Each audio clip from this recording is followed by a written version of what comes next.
Good morning, children. Hope you all are doing well.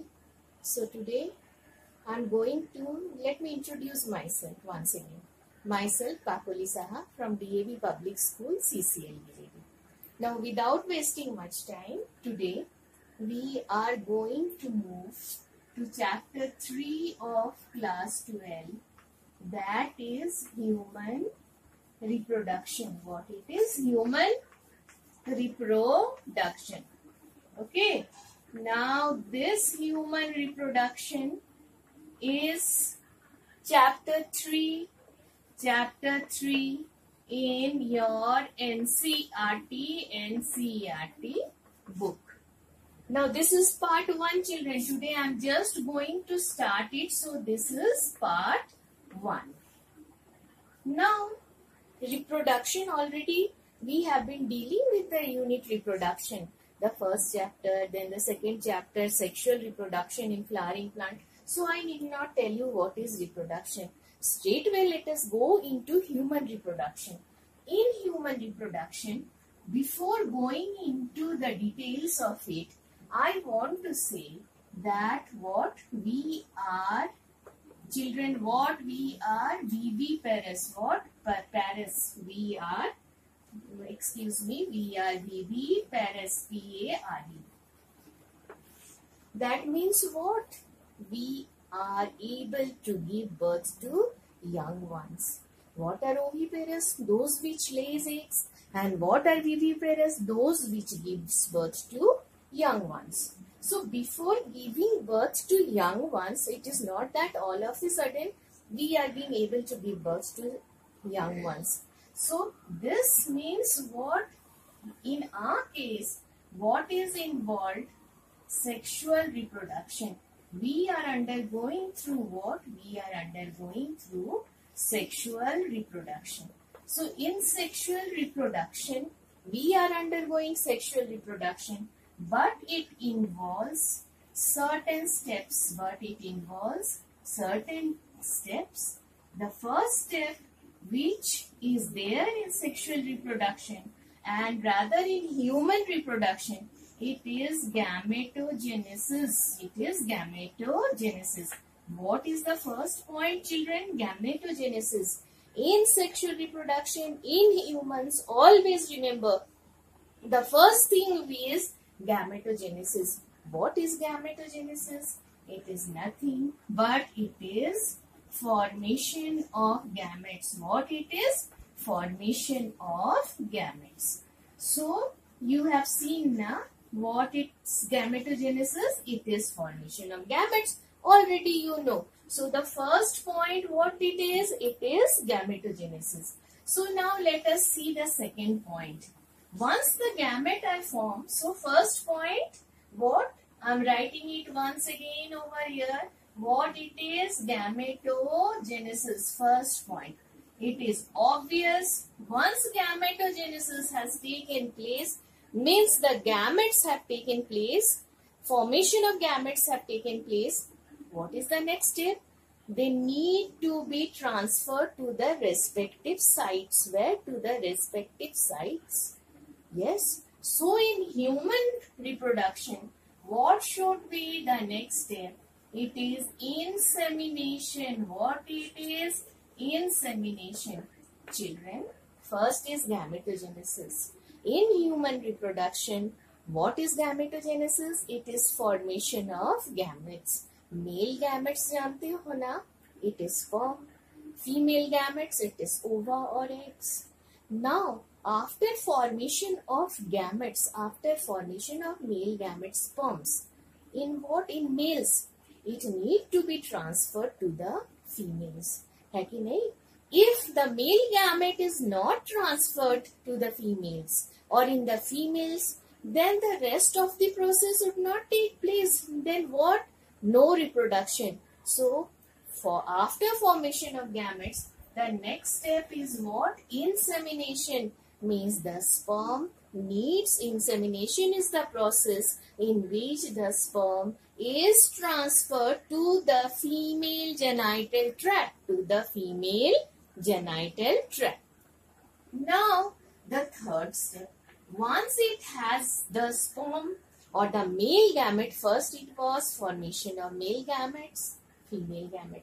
Second is the gametes need to come close to each other. For it, the male gamete, that is the sperm, has to be transferred to the female reproductive tract, and that is by a process known as insemination. What it is? Insemination. Once insemination has taken place, it is not necessary that every time fertilization will take place, but after insemination, the third step is fertilization. What it is, children?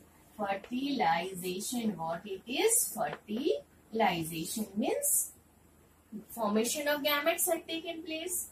It has reached the specific site.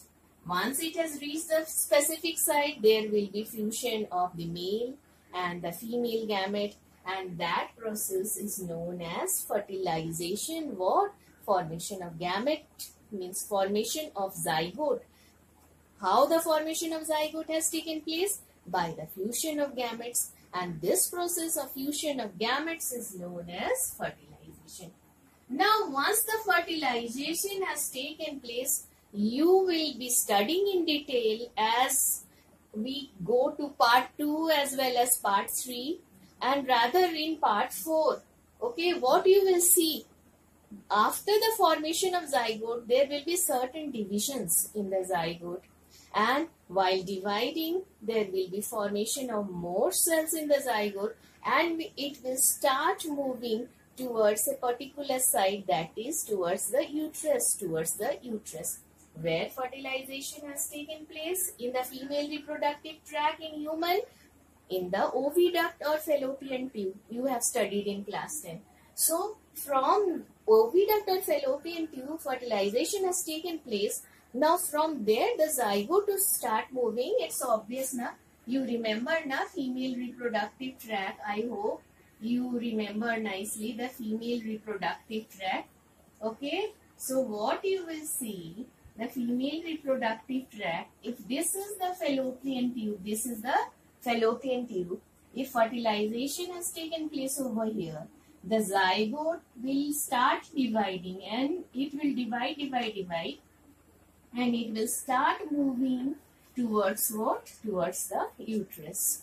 And it will settle, or rather it will implant itself, it will fix itself in the uterus, a place in the female body, in the reproductive tract, that is the womb. That is the place where the dividing zygote, rather it is known as blastocyst, it will get implanted, because it cannot move about here and there.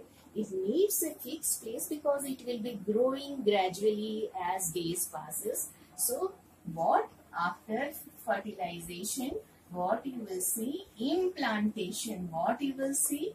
Implantation. So, first gametogenesis, second insemination, third fertilization, fourth is implantation. Fifth, children, after getting implanted, you will see what? That the blastocyst, which means the structure which got implanted in the uterus, will start growing. It will be, the embryo is small one, while it is dividing and starts forming the organs and all, that is the embryo, and ultimately it will get converted, means the advanced form, that is the fetus in the mother's womb. That entire process of growth, that period, that 9 months inside the mother's womb, that is known as gestation. What is known as gestation? Next is, and the last is parturition. What it is? Parturition. What means? Now after 9 months, what?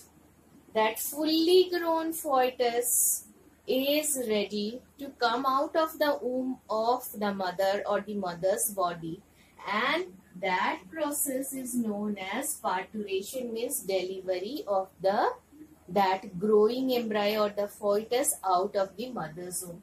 So again, remember, in human reproduction, we will be dealing one by one with all these things, all these steps in detail, and you need to remember that since we are undergoing sexual reproduction, the sexual reproduction involves all these steps. What does it do? It involves all these steps.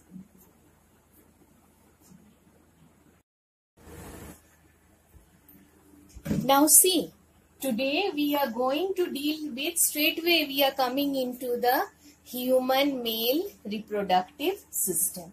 So what you see in the human male reproductive system, you will see that there is a pair of testes. You can see there is a pair of testes. Okay, this is one testis, this is the another testis. So what it is? There is a pair of testes in the human male reproductive system.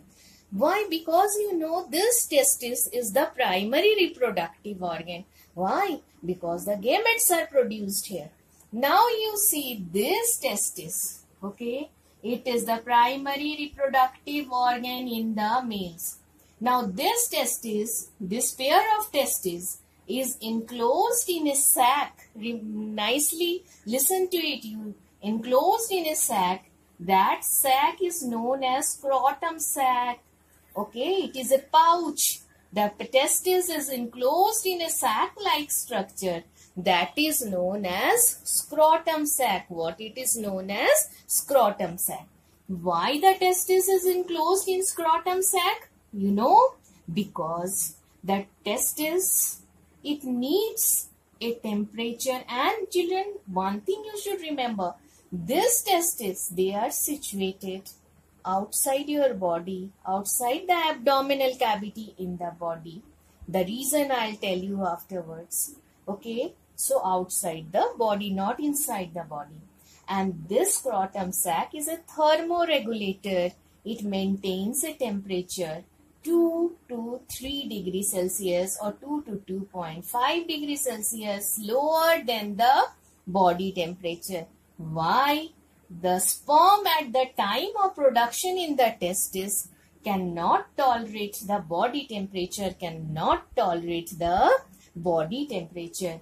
The temperature has to be lower than the body temperature. So what happens? This scrotum sacs initiates or gives it the environment of lower temperature. Just see the structure. Next in the board, I'll tell you in detail. Now, if we see the section of the testis, you will see certain compartments. I don't know whether it is visible or not. There are, if we take a section of the testis, you will see several compartments. And these compartments are known as what? Testicular lobules. What they are known as? Testicular lobules. And you know, in the testicular lobules, there are certain structures known as, in each lobule, means compartments are there. They are known as testicular lobules. And inside each compartment, there are 2 to 3 coiled structures. Those coiled structures are known as seminiferous tubule. What it is known as? Seminiferous tubules. And these sperms are produced in the seminiferous tubule. I'll explain in detail. And they come through after reproduction. You see there is a space over here that is known as retitestis. Through this retitestis, the sperm reaches here. That is known as vasa efferentia. और उसके बाद वो Auric structure में आता है जिसका नाम क्या है? एपिडिडाइमिस. क्या नाम है? Epididymis. And this epididymis, what joins the vas deferens, and this vas deferens, what does it do? It carries the sperm inside the abdominal cavity,